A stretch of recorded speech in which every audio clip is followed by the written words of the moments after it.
Bom dia, gente. Tudo bom? Eu espero que sim, espero que tenha descansado. Nós já andamos conversando um pouco, mas eu tô um pouco preocupada com esse plano de estudo aí, doutorado, ou um plano de estudo à distância. Então, eu resolvi gravar essa aula, esse vídeo rápido, para explicar para vocês como que funciona esse trabalho e como que vai ser. Não pensem que vocês vão fazer apenas esses exercícios que estão aí nessa apostila, para quem já baixou. Eu pretendo passar mais atividades, algumas coisas extras, algumas coisas que estão no livro. Nada muito grande, porque não dá pra gente ficar trocando figurinha como na sala de aula. Bom, então vamos relembrar algumas coisas.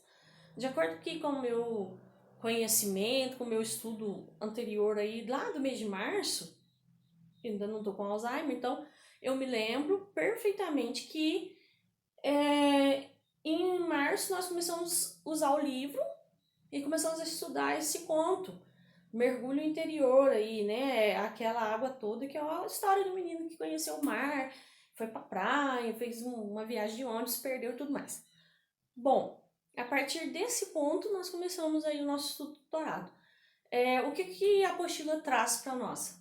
Uma relembrança ou uma retomada de conteúdo. Então a apostila nos diz aí, ela questiona o que é conto. O que é um conto? Conto é uma história real, fictícia, fantástica ou não, maiorzinha que um texto pequeno narrativo. Ela tem um começo, um meio e o fim, e tem toda assim todo o quê de um livro, de uma história de um livro, de um romance, de algo maior ou mais interessante, tá certo? Então, como que funciona aí, como que nós vamos trabalhar? O conto nada mais é que uma narrativa. O que é uma narrativa? Algo que se conta histórias. Então vamos lá, preparei algumas coisas aqui, acho que vocês vão conseguir ver, mas depois eu tiro foto e mando no grupo, tá? Então vamos lá. Narrativa, é isso que o conto é, uma narrativa. Ele traz uma história, tudo que tem aí na história do menino que conheceu o mar, que foi a praia. Né? Tem a narrativa, que tem começo, meio, fim, alguém está falando, e tem a, a historinha, que era a expectativa de se chegar à praia e tudo mais. Geralmente o conto tem a presença do narrador. Para quem esqueceu, o narrador é o personagem que conta a história. O narrador ele pode ser onisciente ou observador. Ou de primeira pessoa. O de primeira pessoa é aquele personagem, narrador personagem, viveu a história. O onisciente, ele não é um personagem da história, mas ele sabe como pensa todos os personagens, como eles agem, quem eles são. E ele consegue fazer participações na história, deixando para nós algumas lembranças, algumas situações aí que só saberia mesmo uma personagem. E o observador é aquele que conta o fato da maneira como ele viu, ele pensa ter visto. Não participa da história, não se torna um personagem, nem de primeira nem de terceira pessoa.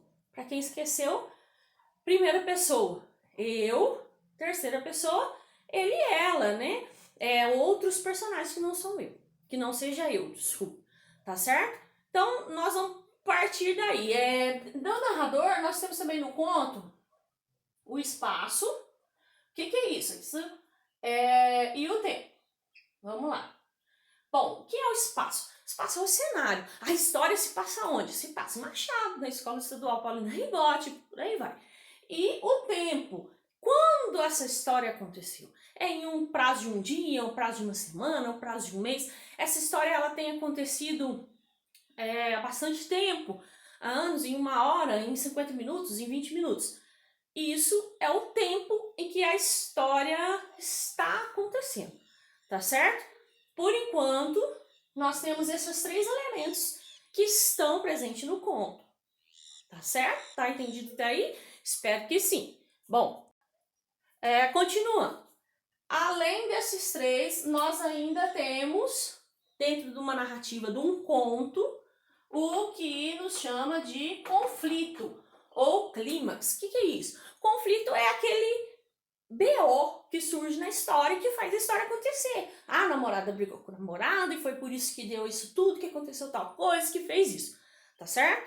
Esse é o conflito, o clímax. É o ponto considerado mais importante da história. É o ponto que faz a gente entender por que aquilo tudo está sendo contado e começa a acompanhar um final, para chegar a um final próximo. Até aí, conflito.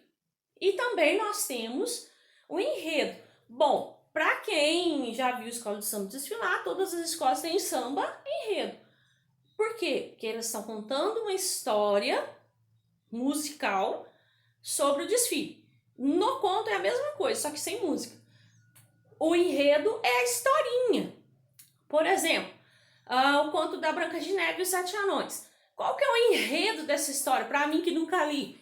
Quem vai me falar desse enredo vai dizer o quê? Uma princesa que morava com uma madrasta má, a madrasta tentou matar, queria matar a princesa, e aí a princesa fugiu para floresta, tal, e conheceu Sete Anões. Enredo. Isso aí é o básico, é como se fosse o resumão da história. Só pra gente querer continuar, tá certo? E é claro que não pode faltar num conto os personagens, as personagens. Quem são os personagens? As pessoas, os bichos, as coisas envolvidas, isso é fato, né? Um aluno do 9º ano sabe disso tranquilamente. Então nós temos até aí essa construção do conto. E no nosso livro, o conto que nós começamos a estudar, do Menino da Praia, é um conto psicológico. Por quê? Ele não envolve acontecimentos exteriores, apesar do menino viajar, ir pra praia, se divertir e tal. Mas é tudo relacionado ao emocional desse menino. Esse menino foi passear, mas a história conta as sensações que ele viveu. A história conta como que ele se sentiu, o que ele fez, qual foi a vivência, a experiência, as sensações que ele sentiu, que ele teve até o ponto final da história, ou até o ponto de conflito, vamos dizer assim, que é quando o menino entra no ônibus. Para quem ainda não entendeu o conflito, tá? Que é quando a história cria um ápice forte, que a gente acha que vai dar tudo errado e no final deu tudo certo. Mas não tem só o ponto psicológico. Nós temos vários contos, como eu disse aqui, a Branca de Neve, e todos os contos de fadas são chamados de contos fantásticos. O que é isso? Aquelas histórias que nunca vão acontecer na vida real e que a gente gosta de ler, que a gente gosta de conhecer. No caso de vocês, até gosta de assistir, né, os filmes, os desenhos que surgem. Tudo isso é conto fantástico. E os contos de ficção. Bom, os ficcionais, os contos de ficção e o conto fantástico, eles se combinam um pouco. Mas não quer dizer que eles são a mesma coisa. A ficção é algo que não aconteceu, mas não precisa ser fantástico. Não precisa ter fada, gnomo, princesa, duende, rei, mago, magia e tudo mais, unicórnio. Não, a ficção ela pode ser uma história comum, de pessoas comuns, que vivem uma vida comum, mas que não aconteceu. É uma história inventada, uma história que não aconteceu. É como quando eu peço para vocês, ou os professores pedindo no 8º ano, para vocês fazerem uma história narrativa, um relato. Vocês perguntavam, mas eu tenho que falar da minha vida? E o professor fala, não, você pode inventar. Então, isso é uma ficção, uma narrativa de ficção, tá certo? Até aí, espero que nós estejamos entendidos. Bom, como tudo na vida não é fácil, nesse momento, você vai pegar aí essa apostila que você teve acesso, baixou, ou compartilhou, ou imprimiu, alguma coisa assim. Vai olhar aí, nós vamos falar de um conto que vocês não leram, A Cartomante, de Machado de Assis. Tá? Esse conto, ele é um conto psicológico. assim como o do menino na praia. Mas ele é um pouco mais complicado. Então, o que eu sugiro nesse momento é que você pare, procure na internet, se você tiver disponível, e leia esse conto. Vai ser mais ou menos 5 ou 6 páginas. Há quem diga que isso é muito, é um exagero. Eu considero um número de páginas bom para se ler num dia. A história é bem interessante, é um triângulo amoroso, mas as palavras dessa história, elas não são simplificadas, tá certo? Então, antes de fazer qualquer atividade da apostila, como nós vamos ter cinco momentos para nos encontrar, eu sugiro que vocês façam a leitura desse conto da cartomante, tá certo? Então eu vou parar por aqui.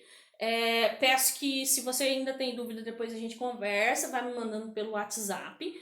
No nosso grupo do nono A, assim que eu conseguir compilar o conto, vou tentar achar um que esteja escrito de uma maneira melhor para a gente entender. De repente eu acho até um filme lá, um videozinho no YouTube e tal. Vou mandar os links, vocês também podem assistir além de fazer a leitura. E aí na nossa próxima aula, que eu acho que nós vamos ter horário junto terça, tenho certeza, não me lembro mais. Então na nossa próxima aula, não a de segunda, na próxima, nós temos 2 aulas hoje. Na nossa próxima aula nós vamos começar a trabalhar com PET, mas antes eu vou explicar o conto cartomante, tá bom? Então ficamos assim, dúvidas, converse comigo, me chama no grupo, se por acaso o grupo estiver muito lotado de perguntas e tal, eu peço que alguém, o líder ou alguma pessoa mais assim, vamos dizer, ousada, manda no meu PV mensagem para mim olhar no grupo, porque às vezes a gente fica tão embolado com tantas salas, com tanta coisa, inclusive eu ainda tenho outros grupos, né, alheios ao da escola, que às vezes não dá para responder nada. Então manda no PV alguém, fica um encarregado aí, vamos deixar a Manu, sei lá, quem tá mais ligado no WhatsApp. Me manda no PV se eu não estiver respondendo as perguntas. Se eu estiver lá respondendo, beleza, tá certo? Então fique com Deus, até a próxima.